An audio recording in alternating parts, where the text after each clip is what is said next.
I just wanted to talk to you about a few issues that are happening down there in D.C., seeing that the session's just about over. You're back here for the summer. One of the biggest things that are happening right now in people's minds is the high energy cost. The cost of gasoline is over $4 a gallon in Danbury alone. And there's a lot of debate between speculation and supply and demand, and people are talking about wanting to do offshore drilling. I just want to get your comments on that situation because I know you're very much involved in that matter. Sure. I mean, we're being held hostage by a commodity, oil, that we don't produce or price in this country for the most part. And so ultimately, we've got to, we've got to wise up and get ourselves off of oil as the basis for our economy. We've got to develop domestically produced renewable energy. In the short term, the place to go if you really want to bring these prices down is the place where prices are set, and that is the speculative markets on Wall Street. The commodity markets have run up exorbitantly and without justification the prices on oil, and we have got to regulate these speculators in order to bring the price of oil down. Problem is not a Republican in Washington will work with us on it because it means a few less profits for their Wall Street friends. So we got to come after them first. There's a compromise to be made on drilling. I mean, we're not, but we have to sort of be, I think, reasonable expectations. Drilling off the coast of the United States, whether it's in the Gulf where it happens now or off the Atlantic where it doesn't happen now, isn't going to produce oil for another 10 years. And when it does, the Bush administration itself says it'll only bring down costs by a couple cents a gallon. So, I think there's some interesting compromises being brokered right now on where to maybe open up some new territory for exploration. And I'd probably be supportive of that, with just the realization and the expectation that if you want to bring prices down today, it's not drilling that's going to do it. It's coming after the speculative markets on Wall Street. Now, I heard also that there's a lot of land that the oil companies have right now where they can drill on. Can you explain a little bit about that as well? Sure. Some of the most lucrative oil fields are off the coast of Alaska. The moratorium does not apply to the Gulf of Mexico or toward the seas off of Alaska. And right now there are oil fields there that we know have oil that we haven't drilled yet. Reason is it takes 5 years to get an oil rig out into the ocean because these companies, instead of putting the money into their capital and exploratory campaigns and work, have instead taken it as profit for their shareholders and their CEOs.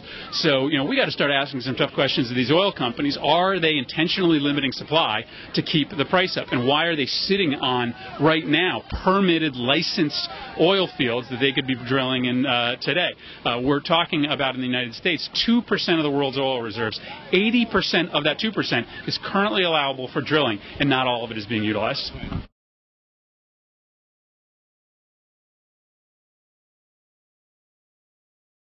It's a big problem across the country. You have some neighborhoods in some cities where you have 40% of the homes that have been foreclosed upon.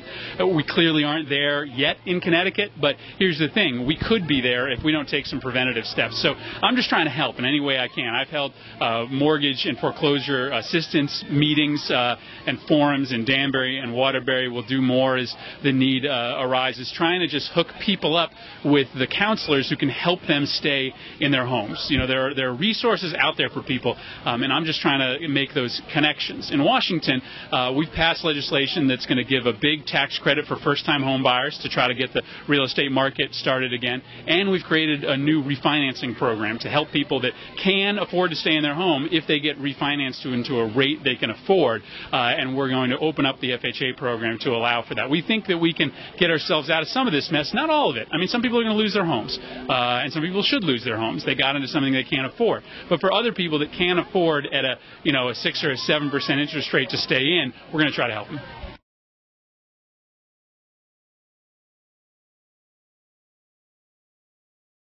It seems like just yesterday that I was running against Nancy Johnson, and now here I am again. We just broke for our August district period, so we just finished up in Washington. I hope that the body of work that I've put out there for people, really changing how the office works, being proactively out there with supermarket office hours, going door to door, being at fairs like this.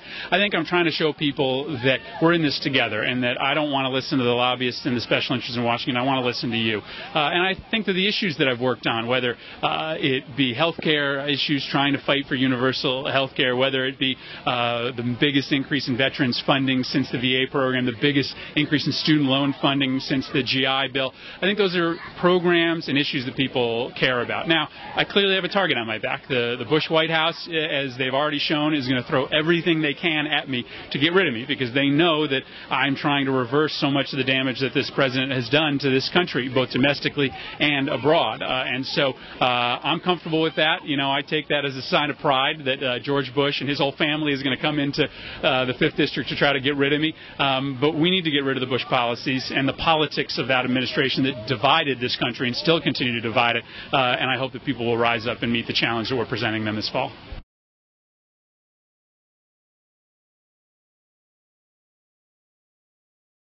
And, the place where you can find the more information is www.murphyforcongress.org. All right, thanks a lot. I do appreciate it.